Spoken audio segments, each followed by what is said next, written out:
देखिए ये जो कुंभ है, कहा जाता है कि जब समुद्र मंथन है उसमें लास्ट में अमृत निकला। जब अमृत निकला तो उसका देवताओं और नक्षत्र में युद्ध होने लगा। तो उस कलश को लेके जब विष्णु जी जब देवताओं और देवताओं में युद्ध होता रहा, उसकी 4 बूंदें गिरी। चार बूंदें गिरी हरिद्वार, प्रयागराज, ये जो प्रयागराज पड़ता है वो 144 और कुंभ में जो भी स्नान सारे जो आप इस स्थान पे खड़े हैं, ये प्रयागराज के राजा, तीर्थों के राजा, राजाओं के राजा, जिसके काजी जो है प्रयागराज है, जिसके लिए इष्ट मान जाता है इस मिश्र महादेव। और मिश्र महादेव भगवान चंद्रमा द्वारा क्योंकि वे प्राणों में सीमा प्राण वर्णित है। ऋग्वेद में कहा जाता है कि भगवान चंद्रमा की जो 27 प्रजापति की सारे का विवाह भगवान चंद्रमा से हुआ है। विवाह के अंतर्गत पहले तो पति पत्नी का संबंध अच्छा है, बाद में और एक के साथ संबंध रखने लगे, अन्यथा बनने लगे। कुछ समय ऐसे बीतते रहे। पुत्रियों ने सोचा, पुत्रियों ने चंद्रमा की पत्नियों ने सोचा कि ऐसा जीवन क्या जीवन है, तो ना हम जीवन को त्याग देते हैं। जीवन को अपने त्यागने के लिए कहें ऐसे करते हैं, अपने जन्मदाता जो हमारे माता पिता हैं उनके लाभ का दर्शन कर देते हैं। जब वो घर पे आती है, मैके अपने मैके में उन्होंने देखा, पिताजी ने देखा कि अपने तो बहुत खूबसूरत देवता के साथ उनका विवाह किया है और देवकुल में किया है। ऐसा क्या हो गया कि उनका पुत्रियों का बहुत उदास है चेहरा। नीचे देखा ना गया, अपने पत्नी का आप जाइए, इनसे पूछिए कि क्या बात है। माता की पूछती है बेटा क्या हुआ, पुत्रियों ने बताया माता हम तो विवाहित हैं, तो ऐसी ऐसी बात हो गई है, हमारे पति जो दीदी के साथ रहते हैं और हम लोग प्रजापति की पहली बात सोचा चलिए बच्चा है, मैं नाम प्रजापति ने समझाया तो चंद्रमा आप हमारा दूसरा ही ऐसे करने लगेंगे तो जो आने वाली सृष्टि है वो क्या करेगी। समझाने के बाद एक बार तो ठीक रहा, कुछ दिन तक चलता रहा, अपने क्रियाकलाप में चलते रहे, दूसरी बार क्रियाकलाप बदलती, फिर वो अपने एक के साथ संबंध दीदी के साथ तो बाकी छोड़। जब दोबारा अपने आपने घर आती है तो पूछा क्या आप लोगों का पिताजी कैसा चल रहा था वैसा ही उसी समय तत्कालीन प्रजापति हुए। कहा जाता है ब्रह्मा के पुत्र प्रजापति की बातों का कोई उल्लंघन नहीं कर सकता था। उसी समय प्रजापति क्रोधित होते हैं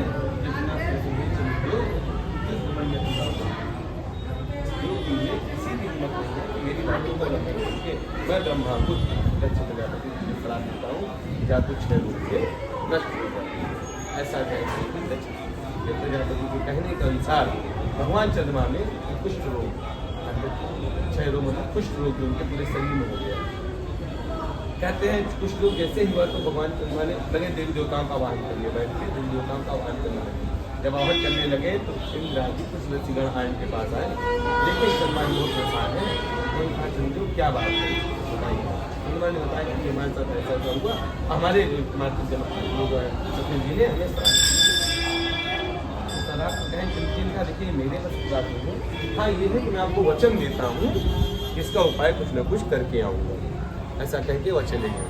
जब विष्णु जी के पास जाते हैं विष्णु जी कहें कि देखिए अब पालन करना ये मेरे कार्य में नहीं, ब्रह्मा जी सृष्टि की रचना करने वाले आप उनसे बात।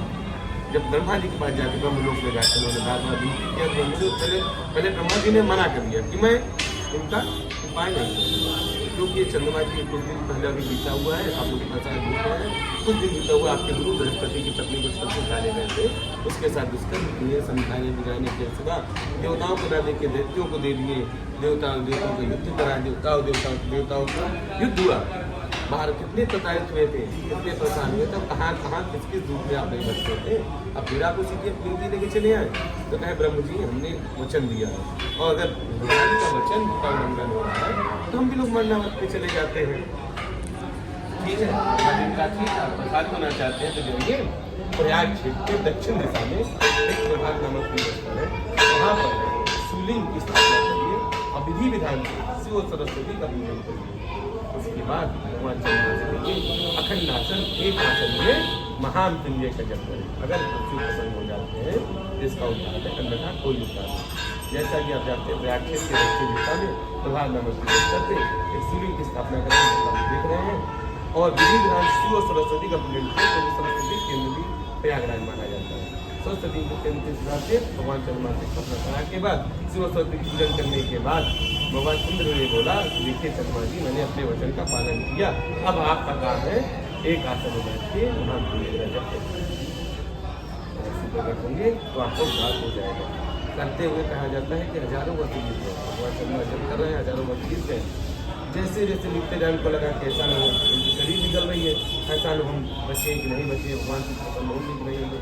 कुछ समय बीतने के बाद कैलाश में थोड़ा सा हलचल होती है, तो भगवान त्रिलोकपति ने देखा कि चंद्रमा जी प्रयाग क्षेत्र में बहुत उतना ही जीवन जी रहे हैं, उन्हें यह तो देखा ना क्या। तो उन्होंने कहा माता आप थोड़ी देर हम विश्राम करिए, जो हमारे घर बहुत पीड़ित है उसको उद्धार कर दिया।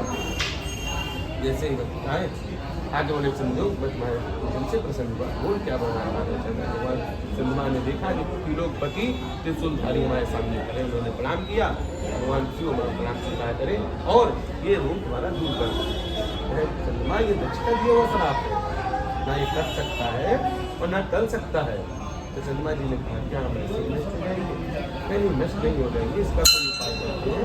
उन्होंने उसी समय जिसमें दो पक्ष चलते हैं, सनातन धर्म में दो पक्ष चलते हैं, किसमें पर शुक्ल पक्ष, एक में क्रम से घटोगे और एक में क्रम से बढ़ोगे। घटने वाले अवश्य मात्र तुम मेरे मस्तक में वास करोगे, वहाँ पर किसी भी देवी देवता रथों की हिम्मत नहीं है कि आपको हानि पहुँचा सके। फिर अपने क्रियाकलाप में अभ्यूज से अपने क्रियाकलाप में आ जाना। जैसे ही चलने प्रकार देवी चलने लगे तो ब्रह्मा जी स्वरूप प्रकट हुए, हे प्रभु हमारा भी प्रणाम स्वीकार करें।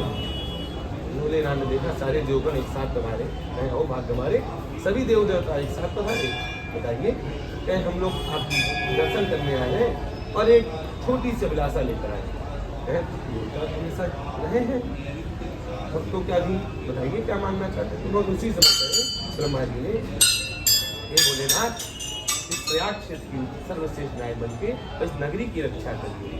जैसे ही कहते ही भगवान भोलेनाथ यहाँ पर विराजमान है। सनातन धर्म में सबसे बड़ा केंद्रीय माना जाता है प्रयागराज की पुष्टि मानी जाती है महाराज। और कहते हैं ये सामने चंद्रकुंड घाट है, जो शिखर पे लगा हुआ त्रिशूल हर पूर्णिमा को अपनी दिशा को परिवर्तन करते हैं।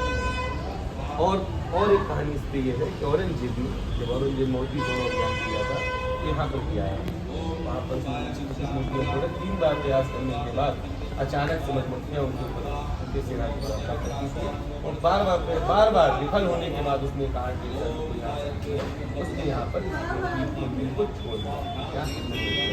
जो भी कुंभ में जो प्राण करता है इस 7 जगह जाना अनिवार्य है। सर्वश्रेष्ठ नायक माने जाते हैं 7 त्रिवेणी, गंगा जमुना माधव बेड़ी त्रिवेणी माधव सुमिश्र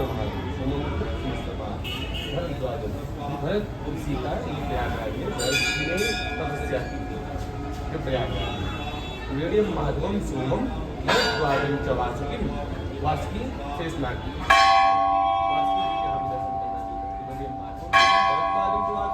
वंदे अक्षयवटम अक्षयवटम सेत वंदे नागेश्वर नागेश्वर मंदिर ठीक सामने छंटगा की बात वासुकी जो है मत्स्यकुंड मंत्र उनको ही रस्सी के माध्यम से किया गया, उनकी पूरी शरीर में छू गई। उन्होंने विष्णु जी के आदेश अनुसार कहें कि आपको नमक के पानी में है आपकी जमीन आप चाहिए प्रयाग वहाँ पर किया जब आपकी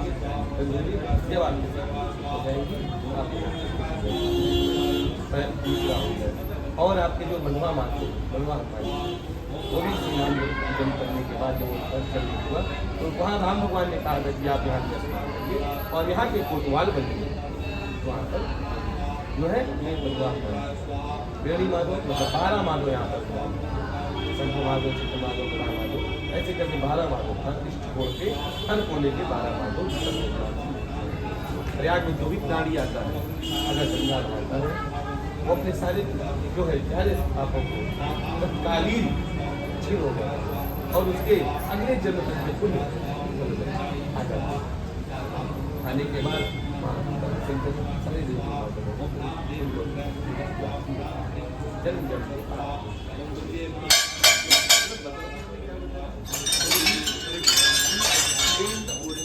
temple. It's a very big story that we have told you.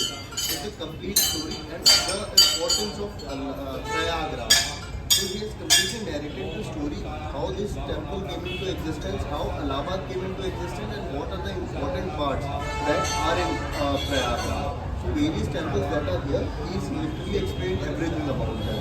So you got a lot of information. पंडित जी, इनका अगला सवाल जो ये पूछना चाहते हैं आप के बारे में कि कितने पुरुष आपके यहाँ पे पंडित में मतलब इनका पूजन करते हुए आए हैं, आपकी कथा भी आपकी भी बारे में थोड़ा सा ये जानना चाहते हैं। ये हमारी कुल ये हमारे कुल मंदिर है। हमारे ख्याल से 8वीं 10वीं पीढ़ी है यहाँ पर। हेलो, हमेशा पूरी में लोग जो भी मंदिर में ही आओ, मंदिर में घुसो तो ये हमारी आखिरी। हाँ, So this is the 8th generation of this who is serving here as a pandit. Yes. The generational. 5-4 पीढ़ी का नाम हो जाते हैं। He knows the name of 4 of his grandfathers. He knows name of 4 generations before of him who served here.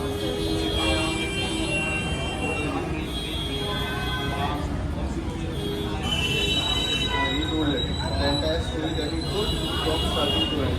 He narrated everything.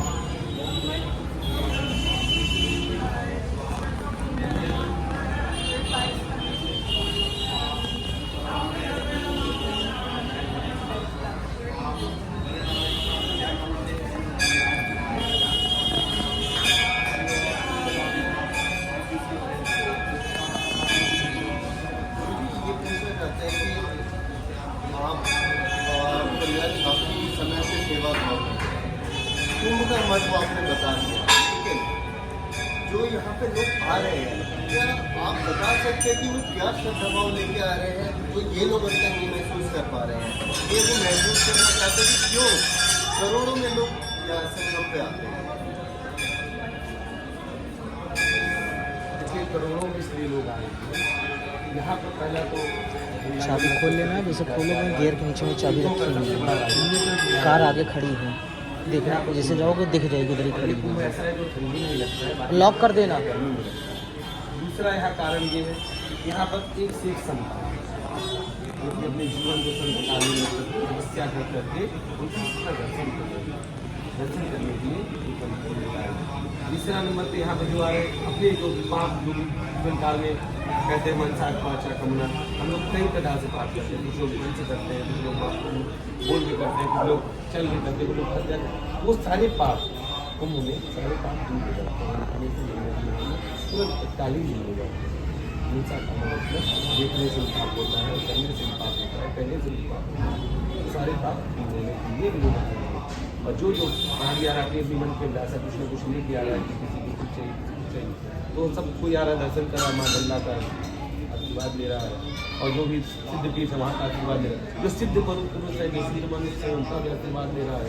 एक सिद्ध बाबा आए हैं सुनो प्रयागराज में, सबसे जितने पूरे अपने विश्व के सारे जगत के लिए उनका दर्शन पा रहा है। ये बहुत सुंदर चीज़ है।